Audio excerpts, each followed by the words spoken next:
Before I talk about Wade, I'd like to introduce some of his family. His wife, Erin, if we could have Erin stand up.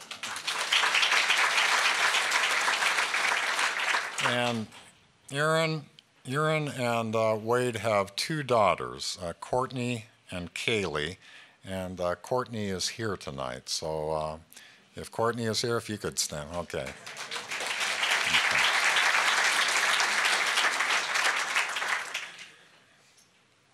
We're glad to have all of you here. I think when you honor an individual, you honor a family, and so it's great that you can be here tonight. Wade played from 1980 to 1982. He was all district both years. I think there were 10 people on the team, and at that time there were about 20 schools that were in the district. He made that team both years. He was second team All-American as a junior and first team as a senior. And at that time there were about 550 or so schools in the NAIA, so it was much tougher to make that team at that time. He's the best player in Biola basketball history.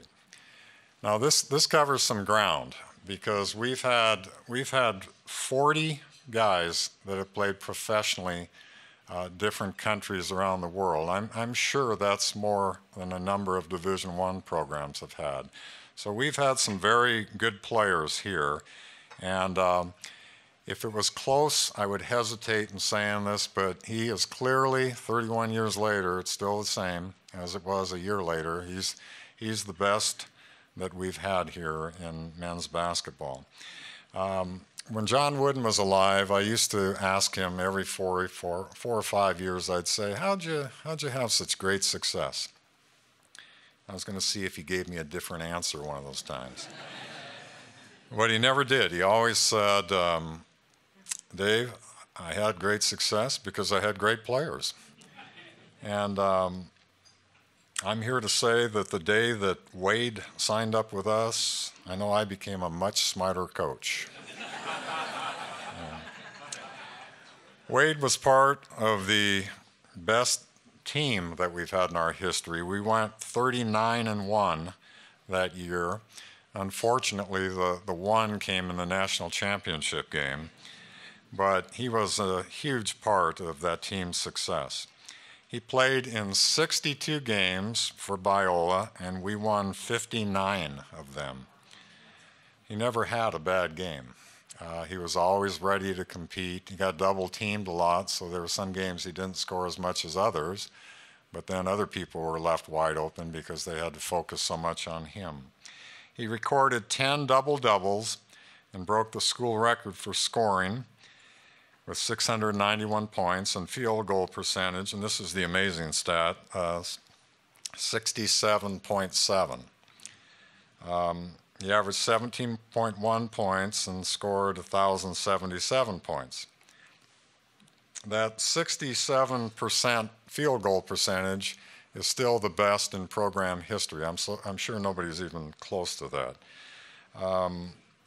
Any coach will say that offensive rebounding is the hardest thing to teach because most people just don't want to do it. But for a forward offensive rebound, you have to run in there to your own basket.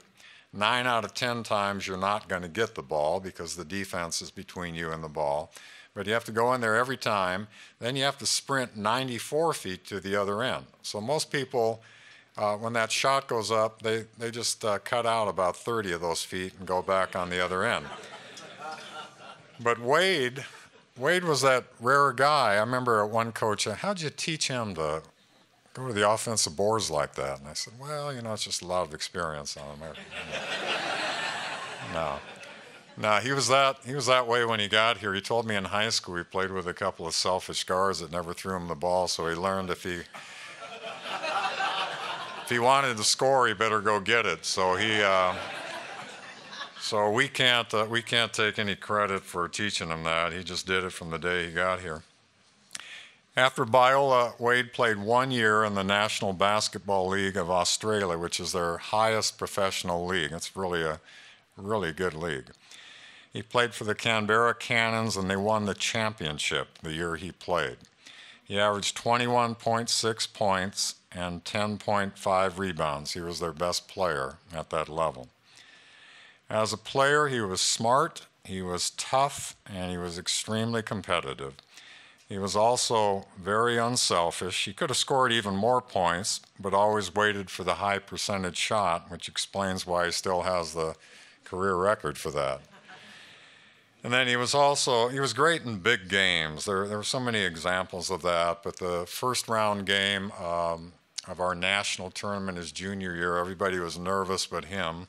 And he really carried us over to a win over a real good Central Washington team. And then the semifinal game his senior year, we played a very good team, and he scored 35 points in that game. So he was always, some good players are good against the middle of the road teams, but not so great in the big games. He was even better. He was good against the bad teams. He was good against the average teams, and he was great against the really good teams. So I want to read two brief letters from a couple of his teammates, and then I'll have Wade come up and give a response. The first is from Pat McDougall, who was the center that played alongside Wade inside. And I'll just read the last paragraph. What I'm going to read was preceded by a few other words, but Pat is a principal of a high school up in Sacramento, and this is what he wrote. How can one player make such a dramatic difference? To understand that, you had to see Wade play. He was the best offensive 6'7" post player I have ever seen at any level, college or the NBA. It's pretty good. He was so consistent in his scoring at that position that he gave other teams fits trying to guard him. You have to understand that in the 1980-82 seasons, Biola was loaded with talent. We were 10 players deep, all of who could really play and score.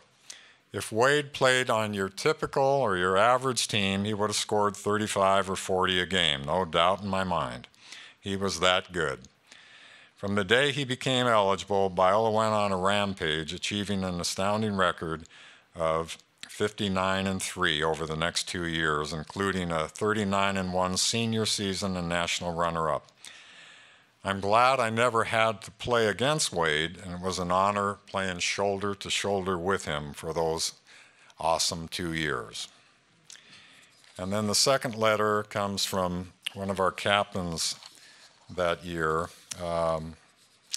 Rich Kundle.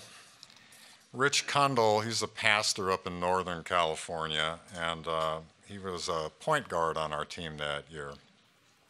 He wrote, Wade, I wish I could be here tonight to congratulate you and share in the celebration of this Hall of Fame recognition. Congratulations, my friend. Having been your teammate throughout your time at Biola, I know how very much you deserve this acknowledgement. It was not enough for you to be a gifted athlete, the best player on our team, or one of the top players in the nation. You pledged yourself to hard work, to perform at the highest level of excellence, to be fiercely attentive to details of your game, and to exhibit fearless tenacity in the face of adversity. You made it possible for us to compile 39 consecutive victories in our senior year. You made your teammates play harder and be better players. You made our team better. You set the tone for success. You modeled an attitude of stubborn determination where defeat was not an option. I know this for certain. Whenever that ball went up into the air, your teammates were glad that you were on the court next to them. No one deserves this more than you, Wade. So on this evening, I honor you for your athletic accomplishment, your strong leadership, your spiritual commitment to Christ, and your exemplary determination and fortitude. I have been blessed to have had you as a teammate. I am even more blessed to call you friend. Thanks for the memories. Greet Aaron for Lori and me. Congratulations, Rich Kundle.